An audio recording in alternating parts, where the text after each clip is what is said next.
And so from a Catholic perspective, we would say, well, of course, all of the promises made to Israel in the Old Testament have come to their filling up to the full or fulfillment in the new, in the church, which is what Paul says is exactly what's happening. And to Matt's point, See, so again, what they're doing is saying the church is Israel. That's what they're doing.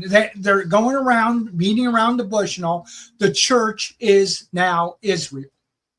They've kicked Israel as a people, as a nation, all the promises and all to the curb. And now they're stealing the promises that were given to Israel, and now they're stealing it for themselves. That's what they're doing. That's why we call it replacement theology.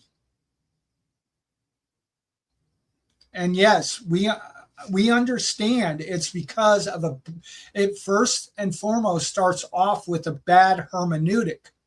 And they explained what their hermeneutic was.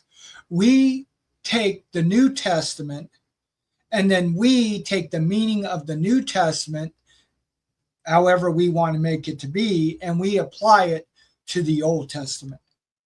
Therefore, the Old Testament does not have its own meaning and understanding, and that when God actually spoke these things to the Old Testament, he was conning them because he wasn't really meaning what he said.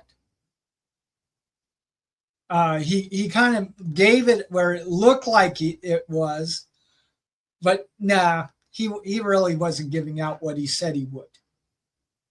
And that's why we call it replacement theology.